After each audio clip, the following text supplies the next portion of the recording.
सा भाषण यहाँ पर रहा। अमूमन जिस तरीके से एक लंबा भाषण रहता है तो बहुत सी चीजों को यहाँ पर टच करने की कोशिश की गई वित्त मंत्री की ओर से, सरकार की ओर से।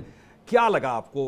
कुछ बहुत ज्यादा जो हमने उम्मीदें पाल रखी थी वो उम्मीदें पूरी नहीं हुई, या फिर ऐसा ही हमें मालूम था कि कुछ ऐसा ही होने वाला है?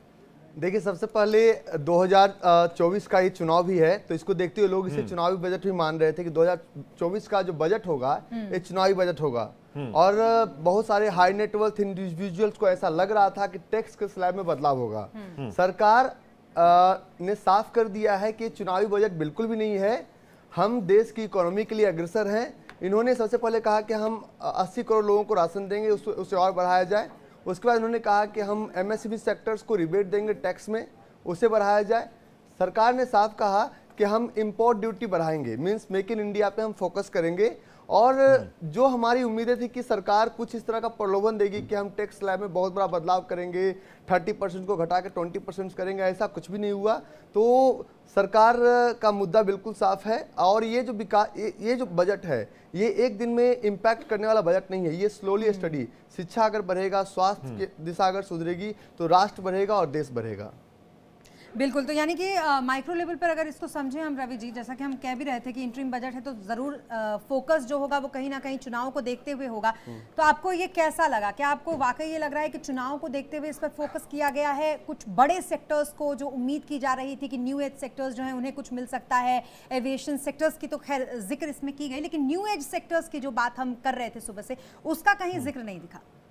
देखिए, हम बार बार उसी बात पे कर रहे हैं कि चुनावी बजट तो बिल्कुल भी नहीं था। अब जहां तक बात रही कि इसमें चुनाव का एक मुद्दा था कि 80 करोड़ लोगों को राशन का जो हम लोग दे रहे थे वो कंटिन्यू करेंगे। सरकार ने छोटे लोगों पे फोकस किया, जो भी हमारे ग्रास रूट लेवल के लोग हैं उन पे फोकस किया है। गवर्नमेंट ने कहा कि अगर आप एमएसएमई देखिए, कभी भी किसी भी देश के ग्रोथ में एमएसएमई का बहुत बड़ा योगदान होता है। सरकार ने साफ कहा कि आप एमएसएमई लगाइए। पहले जो राशि 50 लाख की थी हमने उन्हें बढ़ा के 75 लाख पे रिबेट आपको दिया है, फिर 2 करोड़ से बढ़ा के 5 करोड़ पे हमने रिबेट दिया है। तो सरकार चाहती है ग्रास रूट लेवल पे डेवलपमेंट हो।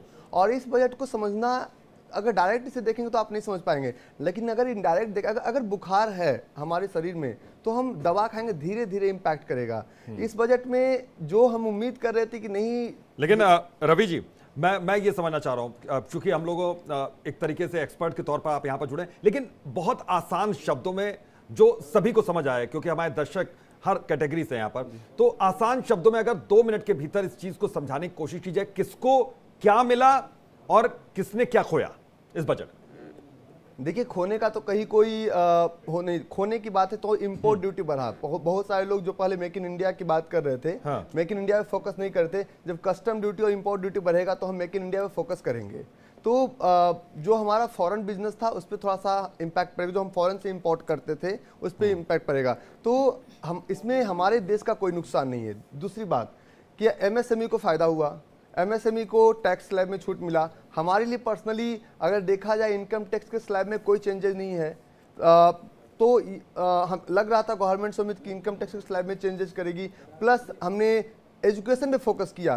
तो अगर बजट को देखा जाए तो बजट न्यूट्रल है अभी के लिए, लेकिन आने वाले समय बजट हमारे देश की प्रगति में सहायक होगा, क्योंकि इसमें तो मिला ही, इसमें तो नहीं मिलने वाली कहीं कोई बात ही नहीं हुई कि किसी के अगेंस्ट कोई बात की जाए। बिल्कुल। रवि जी, एक चीज जो मेरे जहन में आ रही है, पिछली बार का जब बजट आया था तो टैक्स स्लैब को लेकर एक परिवर्तन किया गया था, एक नई चीज उसमें मिली थी। लेकिन आप गौर करेंगे तो मोदी सरकार के जो बजट हैं, ऐसा लगता है ऑटो मोड पर चल रहा है सब कुछ। पॉलिसीज जो देखिए वो रिमेन एक ही जैसी रहती हैं, बस ऊपर नीचे थोड़ा सा उसमें हो जाया करता है। बिल्कुल ऑटो मोड पर चल रहा है क्या जो ये सेक्टर है? देखिए, अगर आप भारत की इकोनॉमी को अगर विश्व के किसी और देश की इकोनॉमी के साथ चलाना चाहेंगे तो दोनों अलग अलग है। क्योंकि भारत में हमारे पास सबसे बड़ा ही पॉपुलेशन।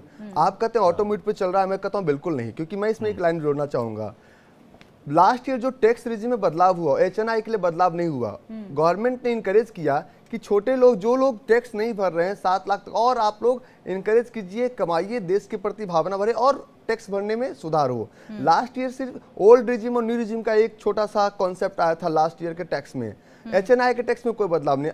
अगर बात किया जाए कि बदलाव, अभी भी भारत में, जैसे आज निर्मला सीतारमण जी ने बोला कि 6.5 करोड़ लोग टैक्स भरते हैं। हमारे देश की अगर आबादी कही जाए तो करोड़ से लोग ज्यादा ऐसे लोग हैं जो कमाते हैं। तो इन सबको अगर इक्वल टैक्स में लाया जाए तो, लेकिन एक दिन में सब कुछ करना संभव नहीं है। ऑटो मोड की अगर आप बात करते हैं तो पहले हमारे पास टेक्नोलॉजी नहीं था, अब हम टेक्नोलॉजी का यूज कर रहे हैं। पहले हम टेक्नोलॉजी के अगेंस्ट खड़े थे, टेक्नोलॉजी के साथ चल रहे हैं। ई पार्क बनाने की बात हुई, तो ये देश है, क्योंकि इस देश में सबसे बड़ा जो हमारे पास ड्रॉबैक है पॉपुलेशन के साथ चलने में एक समय तो लगता है ना। ऐसा तो है नहीं कि हमारे पास सिर्फ 1 करोड़ का पॉपुलेशन है और एक दिन में हमने सब कुछ रिफॉर्म कर दिया।